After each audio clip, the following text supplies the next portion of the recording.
Entonces, para que un auto no encienda, pueden presentarse varios factores, ¿sí? Factores que van desde la parte mecánica y factores que pueden estar vinculados con la parte eléctrica o la parte electrónica del vehículo, ¿ok? Cuando hablamos de electrónica, hablamos de la computadora, sensores, actuadores, etc., ¿sí? Parte eléctrica puede ser tema de voltaje, cableado, tierras, cables abiertos, circuitos abiertos, terminales corroídos, etc., ¿sí? Y cuando hablamos, lógicamente, de la parte mecánica, estamos hablando de problemas en la mecánica del motor. En este caso puede ser tema de compresión, puede ser un tema de sincronización de la distribución, algún problema específicamente tal vez con el motor de arranque, algo está pasando para que ese vehículo no encienda, ¿ok?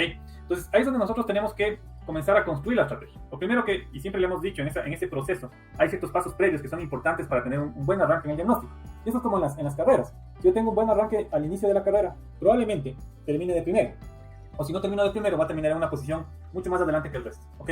Entonces, eso sucede muy a menudo en el diagnóstico. Y lo que tenemos que comenzar a construir es una estrategia que nos lleve justamente a cortar ese camino hacia la resolución de la falla y no saltarnos pasos que podrían ser cruciales en ese proceso de diagnóstico, ¿ok?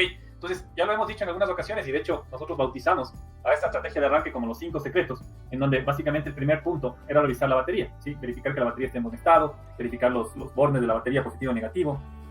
Punto número 2, hacer una inspección visual adecuada. Muchas veces con una inspección visual podemos resolver una falla y es verdad.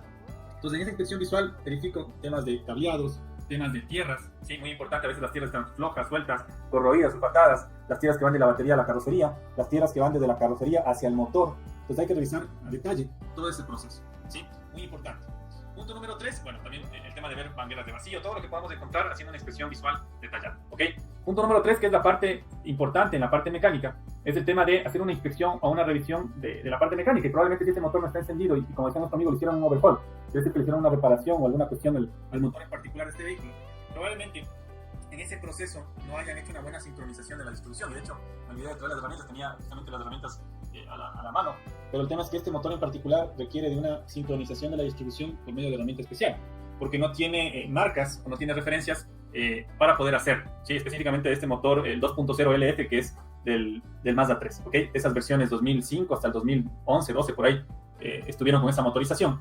Y claro, no hay una referencia, porque la polea del cigüeñal no tiene chaveta, no tiene chavetero y no hay cómo sincronizar. Entonces, probablemente si es que el motor se realizó, o sea, viendo un poco la estructura y viendo en este caso los antecedentes, que es muy importante porque eso nos permite saber hasta dónde avanzó el anterior técnico y a partir de qué voy a avanzar yo, ¿ok? Entonces, si es que ya vino metido mano la parte mecánica, en este caso hay que ver que la sincronización esté adecuada. Y básicamente son dos herramientas. Es una herramienta que es un perno que va alojado en el cigüeñal para poder poner la posición adecuada y una regleta que va en los árboles de levas para poder hacer la configuración, ¿ok? Entonces podría ser tal vez un tema que hay que revisarlo en el tema de la distribución o la parte mecánica.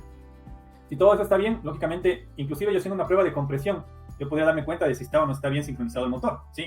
¿Cómo hago esto? Simplemente conecto mi compresómetro en el cilindro número 1, 2, 3 y 4 para medir la compresión como normalmente se hace, bajo las condiciones que son claves para eso, que el motor esté a temperatura de funcionamiento, retirar todas las bujías de los cilindros, hacer la prueba con aceleración a fondo, si es que en este caso el vehículo lo permite, porque a veces los cuerpos de aceleración electrónicos no es que aceleran a fondo durante la prueba, pero con todas esas características de haber cortado el tema de la bomba de combustible para que no esté inyectando combustible al cilindro, etc. Entonces vamos a medir y probablemente si todos los cilindros tengo una compresión baja, ¿sí? Probablemente hay un tema de mala sincronización de la distribución, ¿sí? Si todos los cilindros tengo una compresión extremadamente baja, algo está pasando con las válvulas que no están, en este caso, sincronizadas adecuadamente y no hay compresión en el motor. Entonces miren, haciendo una prueba de compresión yo puedo llevar a cabo un tema de diagnóstico de la parte mecánica y lógicamente pasar a revisar si es que efectivamente está bien sincronizada la distribución, ¿ok? Entonces son pasos previos que son importantes y probablemente a veces sucede que en estos pasos previos sí, encontramos algo y solventamos la falla, ¿sí? Como les decía, puede ser algo de la batería, algo de una inspección visual, un cable roto, una tierra, un tema de sincronización como lo estamos analizando en base a los antecedentes de este caso en particular. Pero algo va a suceder que voy a poder encontrar en ese proceso. Y si no encuentro nada, sigo avanzando con seguridad a los siguientes pasos para poder seguir haciendo el diagnóstico, ¿ok? Listo. Punto número 4, revisar el tema de combustible. Un motor que no tenga combustible probablemente no encienda, ¿sí? Nos decía nuestro amigo que el motor sí tenía presión de combustible, tenía 3 bares de presión, también que sí tenía chispa, pero igualmente que no encendía. Entonces hay algunos temas que habría que validar. No recuerdo si es que nos dijo que tenía chispa, pero lo que sí recuerdo con claridad es que nos mencionaba de que sí tenía presión de combustible, ¿ok? Igualmente, el tema de presión hay que verificar datos, hay que verificar valores, hay que hacer tal vez una prueba de presión absoluta para ver si la bomba está al 100% de su capacidad, etc. Entonces hay ciertos pasos que se pueden ir avanzando y se puede ir construyendo justamente esa estrategia, ¿ok? Y luego, lógicamente, vamos a ir al punto número 5, que ya es verificar códigos de avería, verificar la parte, en este caso, eléctrica, electrónica. Y hay un punto importante que lo vamos a abordar el día de hoy, en el caso de estudio, que lo vamos a acompañar con tema de simulador para para poder explicarlo de la mejor manera, es que muchas veces cuando un motor desde la parte electrónica no enciende, probablemente esté vinculado con el tema de la gestión electrónica. ¿Sí? A veces sucede que no tenemos alimentación, no tenemos tierras, algo está pasando en la distribución de energía de la computadora y eso puede generar problemas de que el motor no enciende. ¿Sí? Lógicamente, adicional a esto, tenemos señales de sensores que son fundamentales. Por ejemplo, un sensor de posición del cigüeñal, si no está emitiendo la señal adecuada o no le llega a la computadora, lógicamente no va a encender. Entonces, miren, ahí se van derivando otras cosas que podemos ir chequeando, ir haciendo mediciones para poder verificar si efectivamente se está generando esa señal hacia la computadora que es principal para poder encender el motor. ¿Sí?